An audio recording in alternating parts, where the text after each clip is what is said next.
जी आपसे बात शुरू करता हूं, फिर राजनीतिक लोगों के पास जाऊंगा।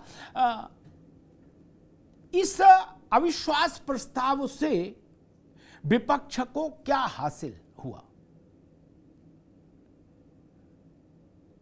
विपक्ष की थोड़ा स्थिति समझिए। 2014 में जब लगातार घोटाले हो रहे थे, 2013 की बात, ये लोग इतने आश्वस्त थे कि इन्होंने कुछ नहीं किया। इन्होंने बोला भाई सरकार हमारी बनेगी, बीजेपी आएगी तो साल 2 साल में वो निपट जाएगी। 2019 में भी यही हुआ। इनको लग रहा था कि बीजेपी स्टेबल हो ही नहीं पाएगी। रह रह के इनको हिस्टीरिया पड़ते हैं पॉलिटिकल, अरे बीजेपी की सरकार गिर गई, इस तरीके के इनको दौरे पड़ते हैं। जब ये दौरे पड़ेंगे तब जी अविश्वास प्रस्ताव लाओ, यानी 6 महीने 8 महीने बाद चुनाव है, ये उसका इंतजार नहीं करेंगे। ये इनका एक कुत्सित प्रयास है, असफल प्रयास है। ये कर लो जी, वैसे कर लो, आज सरकार गिर गई कल सरकार गिर जाएगी, ये कर देंगे तो सरकार गिर जाएगी। 10 साल में इन्होंने सारे घोड़े खोल लिए हैं। सिर्फ और सिर्फ ये इसका मंशा ये है कि कैसे और कितने जल्दी प्रधानमंत्री मोदी से बीजेपी की इस सरकार से छुटकारा पाए। इनको न देश से मतलब है न मुद्दों से मतलब, कभी हाँ बोलेंगे कभी ना। जो आपने बोला सेल्फ कॉन्ट्राडिक्टरी स्टेटमेंट, प्रधानमंत्री को लाओ जी, फिर बोलेंगे प्रधानमंत्री आ जाएंगे तो क्या होगा, आए या ना आए। तो ये कंफ्यूज्ड है, कभी नाम बदलते हैं। यूपीए 10 साल जो सबसे सक्सेसफुल अलायंस इनका रहा, उसका नाम इन्होंने बदल दिया I.N.D, यानी इंडिया में भी इन्होंने डॉट डॉट डॉट लगा दिया, सेपरेशन कर दिया। कोई आइडियोलॉजी नहीं है, ये इस मेंटल स्टेट ठीक है मिश्रा जी, जी मैं दोबारा आता हूं आपके पास, दोबारा आता हूं। प्रधानमंत्री ने अपना संबोधन शुरू कर दिया है लोकसभा में और उन्होंने अपनी बात, जगदीश जी आपके पास आ रहा हूं, वहां से शुरू की। उन्होंने कहा भाई विपक्ष का अविश्वास प्रस्ताव हमारे लिए शुभ रहता है। 18 में लाए थे तो 19 में और बड़े बहुमत के साथ जनता ने हमको भेजा। अब फिर 23 में लाए हैं। हम मानकर चल, शायद विपक्ष ने तय कर लिया कि 24 में फिर एनडीए को बड़े बहुमत के साथ आना है। नरेंद्र मोदी ने यह भी कहा है कि भाई 18 में जो अविश्वास प्रस्ताव आया था उस वक्त मैंने कहा था कि ये विपक्ष का फ्लोर टेस्ट है, और उस वक्त विपक्ष अपने को भी एकजुट नहीं रख पाया। वैसी ही परिस्थिति 23 में है। जगदीश शर्मा जी कह रहे हैं प्रधानमंत्री लोकसभा में। देखिए अमिताभ जी, मैं सब बात सुन रहा था, आपकी भी और मिश्रा जी की भी सुन रहा था। भाई मुंगेरी लाल के सपने देखना सबका अधिकार है, हम उस पर बैन नहीं लगाएंगे। जो आप 14 की और 19 की बात करते हैं ना, जब समय कुछ और था, समय कुछ और था। मोदी जी ने ये कहा था कि मैं अच्छे दिन लाऊंगा, कि पेट्रोल डीजल सस्ता कर दूंगा, महंगाई कम कर दूंगा, किसान की डबल आय कर दूंगा, व्यापार बढ़ा दूंगा। ये सब बातें थी और लोग चाह रहे थे सब कुछ हो, क्योंकि लोग तो चाहेंगे ना कि अच्छा प्रधानमंत्री अच्छे काम हो। और रही दूसरा सवाल जो आप कह रहे थे, आप बहुत अच्छे पत्रकार हैं, बड़े बुद्धिजीवी, राजनीतिक ज्ञान भी रखते हैं, सबको पता है। मैं मिश्रा जी को भी कोट करना चाहता हूं, हम सरकार गिराने नहीं गए थे, हम उस प्रधानमंत्री को जगाने गए थे जो कई सालों से सोया हुआ था। जब बेटों के साथ अत्याचार होता, पहलवान बेटी को, और ब्रिज जैसा गुंडा आदमी प्रधानमंत्री मौन थे। जब इन्हीं के मिनिस्टर ने किसानों पर गाड़ी चढ़ाई तो मौन थे। जब इन्हीं की सरकार में उत्तर प्रदेश में माँ बेटी को इनके अफसरों ने जिंदा जला दिया तो मौन थे। प्रधानमंत्री को जगाना बहुत जरूरी था।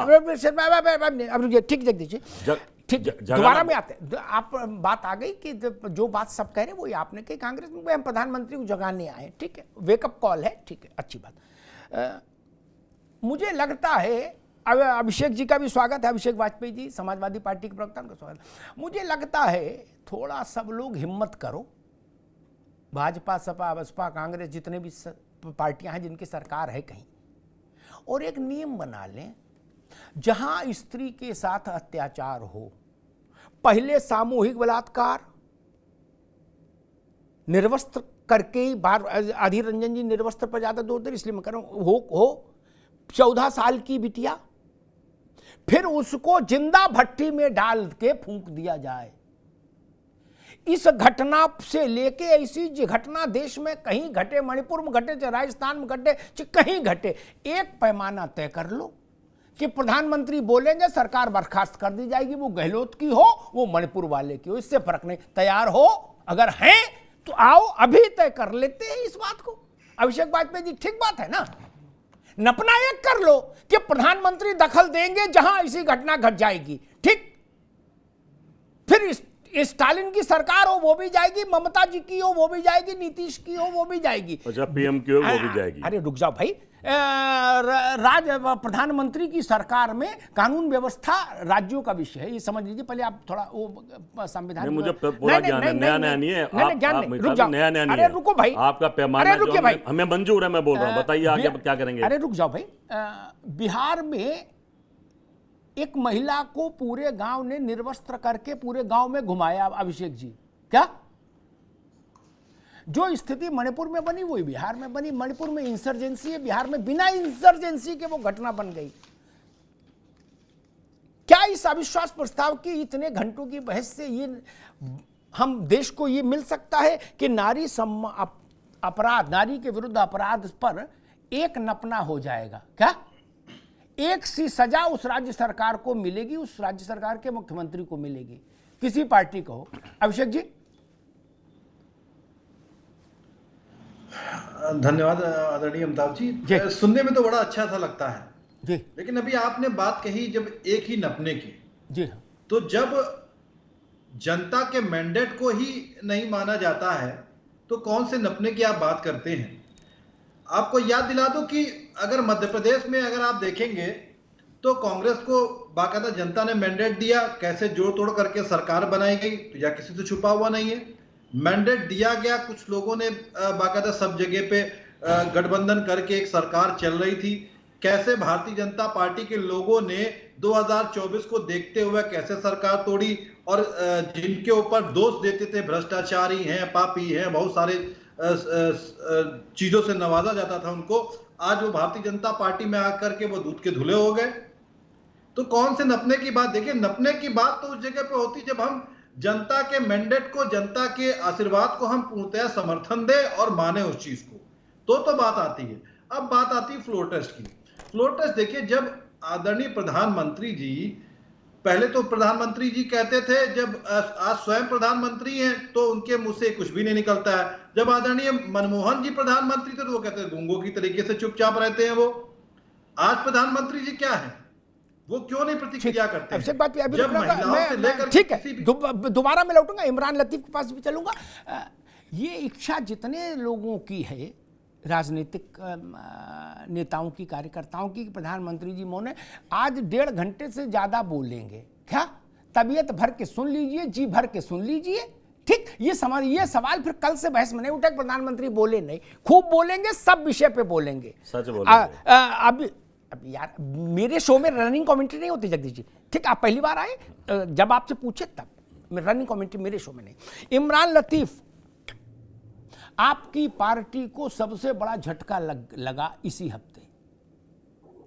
आपने कहा था 2024 का, आपके सबसे बड़े नेता ने, अरविंद केजरीवाल ने, 2024 का सेमीफाइनल है राज्यसभा में दिल्ली सेवा विधेयक, क्या वहीं से देश में मैसेज चला जाएगा कि भाजपा चली गई, 24 में नहीं आएगी।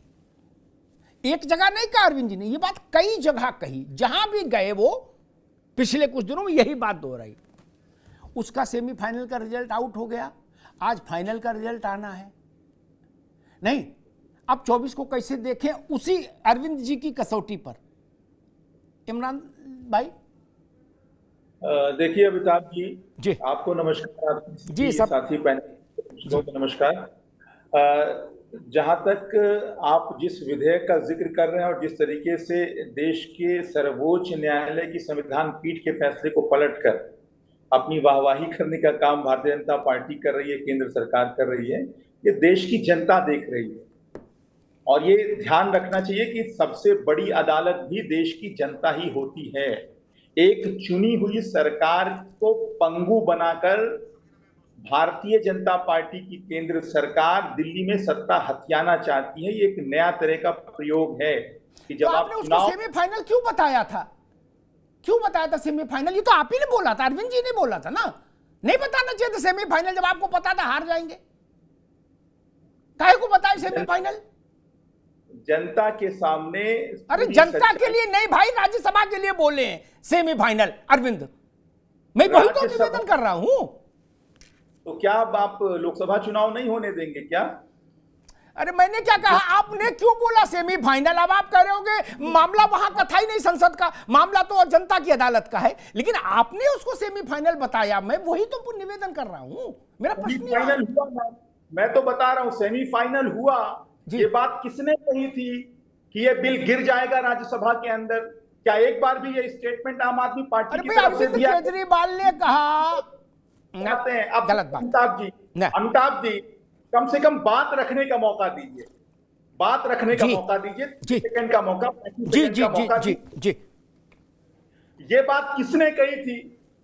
ये नंबर गेम है, ठीक है, लेकिन ये बात हुई थी कि ये सेमीफाइनल है। आज भी हम इस बात को कह रहे हैं, देश की जनता ने भारतीय जनता पार्टी के इस काले प्रयास को देखा है कि किस तरीके से देश की सबसे बड़ी अदालत के संविधान पीठ के फैसले को पलटा गया, किस तरीके से चुनी हुई सरकार के अधिकारों को छीना गया।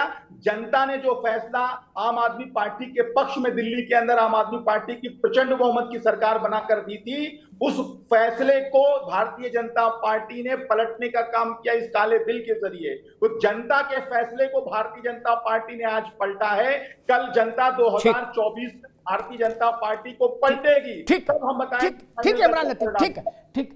मैं ओपी सिंह के पास चलूं उससे पहले एक बात कह दूं ताकि तथ्य दुरुस्त रहे, तथ्यों में हेरफेर नहीं हो।